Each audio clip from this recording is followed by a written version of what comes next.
टीका केली तुमची भूमिका केली? नाही, मुळात मी या अशा किचड काही गोष्टी असतात की त्या गोष्टींकडे फारसं, उलट माझंही म्हणणं आहे, जर कोविड काळाची जर माहिती यांना हवीच आहे तर देशातून राज्यामध्ये मुंबईमध्ये PM फंड किती आला, राज्यामध्ये या मुंबई राज्यात आमदार जे सगळेच आमदार मुंबईमधले निवडून आलेले त्यांनी किती फंड मुंबईला दिला, मुंबईचा कळवळा तेव्हा कोणाकोणाला होता, बात निकली है तो दूर तक जाने दो.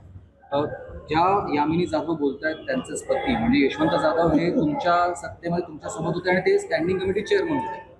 कितीतरी वेळा आदित्य ठाकरेंनी त्यांना फटकारलं होतं, साहेबांनी पण माझ्या समोर फटकारलं होतं की तुमचं वागणं बदला. आज तर त्या म्हणतायत कंटेनर, तर मी तर म्हणते उलट इन्क्वायरी लागलीच पाहिजे, कारण कंटेनर पहिले त्यांच्याकडे जात होते, मग त्यांचं म्हणणं आहे आम्ही पोचवले. पहिले आधी कंटेनर आले कसे ते तुम्ही सिद्ध करून द्या, अशी आमचीही मागणी आहे.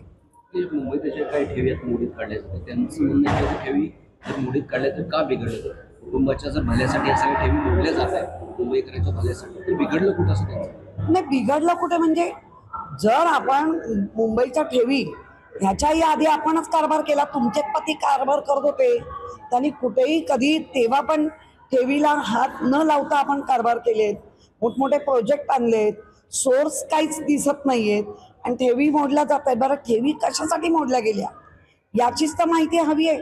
कुठल्या प्रोजेक्टसाठी, की रंगरंगोटी, रस्ते धुणे याच्यावर जर ठेवी मोडले असं दिसतंय तर त्याचं एक क्लॅरिफिकेशन आलंच पाहिजे.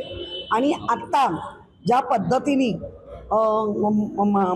एक सदस्य यामिनी जर मांडत असेल तर त्यांना पाठचा पण इतिहास हा द्यावा लागेल. म्हणजे प्रशासनाच्या काळामधल्या श्वेतपत्रिकेची मागणी जशी तुम्ही केली तसं त्याला मागणीला आता मागणी म्हणून किंवा विरोध म्हणून कोविड काळात आम्हाला त्याची अजिबात भीती वाटत नाही. आमचं पण तेच म्हणणं आहे, कोविड काळामध्ये कुठल्या आमदारांनी मुंबईसाठी पैसे दिले किंवा महाराष्ट्रासाठी ते पण बाहेर आलं पाहिजे.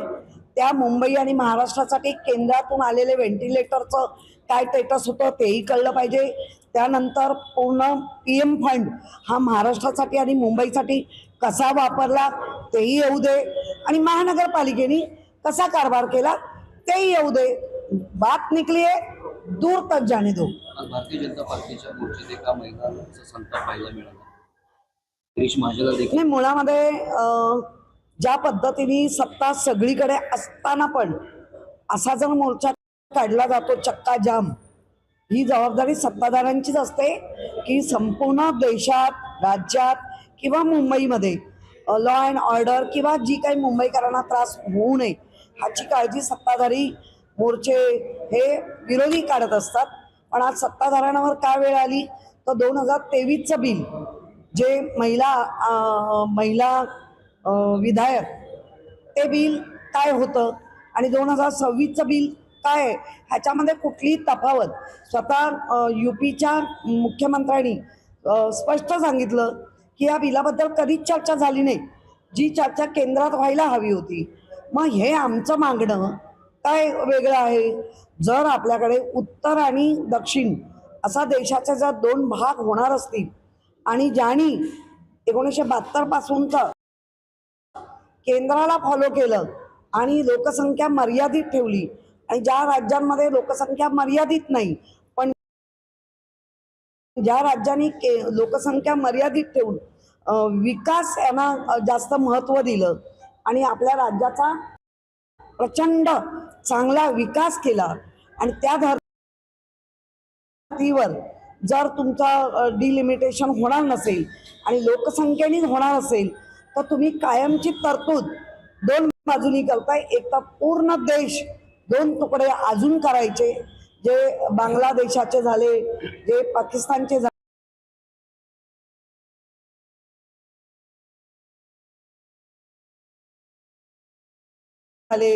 ते आत्ता करायचे लिमिटेशनच्या नावावर, आणि जी प्रगत राज्य आहेत त्यांना पुन्हा कुठेतरी खाईत लोटता आहे का असा प्रश्न फक्त विरोधी पक्षालाच नव्हे तर पूर्ण या देशातल्या जनतेला पडलेला प्रश्न आहे.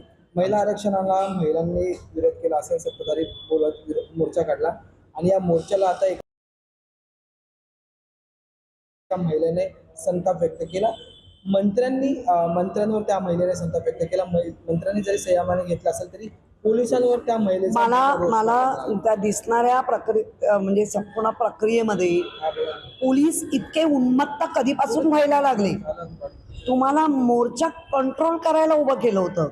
मोर्चामध्ये दोन सूर निघू शकतात, एक जनता आणि एक सत्ताधारी, म्हणजे ज्यांनी मोर्चा काढलाय ती लोक. तर एक तर सत्ताधाऱ्यांनीच मोर्चा काढला, ही प्रचंड दुर्दैवी हा भाग आहे. आणि कोणी सांगितलं की आम्ही महिला विधायकाला विरोध केला? आमचं आजही म्हणणं आहे, आमचं पुन्हा नीट ऐकलं पाहिजे सगळ्यांनी. डिलिमिटेशन नक्की व्हायला पाहिजे, पण ते डिलिमिटेशन करताना तुम्ही जर लोकसंख्येचाच आधार घेणार असाल तर पुन्हा या देशाचे दोन तुकडे होणार म्हणजे होणार, असंच भविष्य दिसतं. मंत्री मंगल प्रभात लोढा यांचं एक पत्र समोर आलेलं आहे. या आधी अनेक नावं बदलण्यात आली मुंबईतली. आता थेट KM रुग्णालयाचं नाव बदलावं अशी मागणी दुसऱ्यांदा त्यांनी पत्र. नाही, मुळामध्ये हा सिली आहे, म्हणजे हा मागणी सिली आहे. कारण तुम्ही तुमचे टॉवर उभे करता त्याला इंग्रजी नावं देता का? तर तुमचा खप व्हावा, तुमचे सेल व्हावे. खप म्हणजे हा मराठी शब्द आहे, सेल व्हावं आणि त्याला एक चांगलं जागतिक हे मिळावं. मुळामध्ये ज्यांच्या नावावर आहे त्यांचे उपकार मानायचे सोडून त्यांना नाव बदलतंय. ज्यांचं एकलव्य जे नाव घेतलं जातंय ते आपल्या याच्यातलं आहे, पण जाणून बुजून सुविधा काय आहेत? तुम्ही सत्तेत आहात ना, कळत नाही का? सत्तेत असताना सुविधांकडे दुर्लक्ष आणि नको त्या उठा ठेवी तुम्हाला सांगितलं कोणी? आणि हे होऊ नाही दिलं पाहिजे या मताशी आम्ही आहोत. लोढा आणि मुंबई शहर अध्यक्ष अमित साटम निवडणुकीपूर्वी महापालिकेत येऊन म्हटलं होते की 2 महिन्यात MRI मशीन ज्या आहेत त्या KM मध्ये पोहोचतील. 3 महिन्या 6 महिन्यांहून जास्तचा काळ झाला. हे बोलाची भात आणि बोलाची कडी हेच चालतंय त्यांचं. त्यामुळे लोढांना एवढं सिरियसली घेऊ नका. सगळंच गिळंकृत करण्याचा जो काही प्रयत्न आहे तो आम्ही हाणून बघ. काल भारतीय जनता पार्टीचा जो मोर्चा झाला, महिलांचा जो राग व्यक्त झाला, राज महापौरांनी दिलगिरी देखील व्यक्त केली. चांगली बाब आहे. सुसंस्कृताचं एक लक्षण आहे. ज्यांना नागरिकांना त्रास झाला त्यांनी त्यांचं हे केलं, पण ही दुर्दैवी बाब आहे. सत्तेत असताना सगळ्यांना रस्त्यावर यावं लागतंय, ही दुर्दैवी बाब आहे. आणि त्याच्यामध्ये आणखीन एक गोष्ट दिसली की परवाच्या दिवशी ज्या खुर्चीनी, मी कधीच रंगाला दोष देत नाही, पण तो रंग कशा पद्धतीने वापरतोय, निषेधार्थ म्हणून महापौर जर त्या खुर्चीत निषेधार्थ म्हणून काळी साडी नेसून बसल्या होत्या, तर काल पण तुमचा मोर्चा निषेधार्थ होता, तेव्हा का रंग बदलला? रंग बदलणारे आम्ही नाही. अर्थसंकल्पावरती भाषण सुरू आहे, त्यावरती आता यामिनी जाधव म्हणते की प्रकल्प राबवले देखील आम्ही, सुरू देखील आम्ही केले. काही जण पोरं जन्माला घालतात आणि अनाथाश्रमामध्ये टाकतात. मी या असल्या भाषणाला किचड असं म्हणते. आंध्र प्रदेश सरकारने एक महत्त्वाचा निर्णय घेतलेला आहे. खास करून त्यांच्या तिथल्या स्थानिक भूमिपुत्रांसाठी सरकारी नोकऱ्यांमध्ये भूमिपुत्रांसाठी 95% आरक्षण ठेवण्यात आले. पुण्यामध्ये काही दाखले हे महाराष्ट्र राज्य सरकारने पण घेतले पाहिजे. जर आंध्रामध्ये अशा भूमिका होत असतील तर महाराष्ट्राने तरी का मागे राहावं?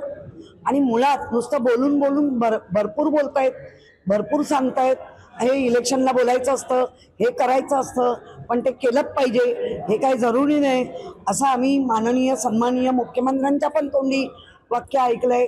त्यामुळे मला असं वाटतं, बोलून हे करण्यापेक्षा कृतीतून महाराष्ट्राला दाखवून द्या की महाराष्ट्राचा जो भूमिपुत्र आहे त्याला, कारण महाराष्ट्राच्या संपूर्ण मुंबई महानगरपालिकेमध्ये जेव्हा भरतीची वेळ येते तेव्हा आपण काही कोटा या महाराष्ट्रातल्या मुलांसाठी ठेवलेला आहे. आणि महाराष्ट्रातली मुलं मुंबईमध्ये येऊन इंजिनियर वगैरे लागतायत, ती देण ही माझ्या बाळासाहेबांची आहे, सुट्टी देईन ही माझ्या उद्धवजींची आहे आणि ते केलंय त्यांनी. तसंच महाराष्ट्रामध्ये जे सरकार आता म्हणवतंय की आम्ही लोकांसाठी आहोत, ते लोकांसाठी कार्यवंतित करा आणि त्याला प्रॅक्टिकली वर्क करा असं माझं म्हणणं आहे. आणखी एक मुद्दा होता की 1 तारखेपासून जे आहेत त्या मराठी त्यांना कुणाला येणार नाही, त्यांच्या रिक्षा टॅक्सीचे परवाने रद्द होतील असं प्रताप सरनाईक यांनी म्हटलेलं आहे. नाही कुठेतरी आज मनसेने काही रिक्षांवर मला मराठी येतं माझ्या रिक्षात बसा असं अभियान जे ते सुरू केलेलं आहे. नाही काही ठिकाणी सक्तीचं करणं गरजेचं आहे.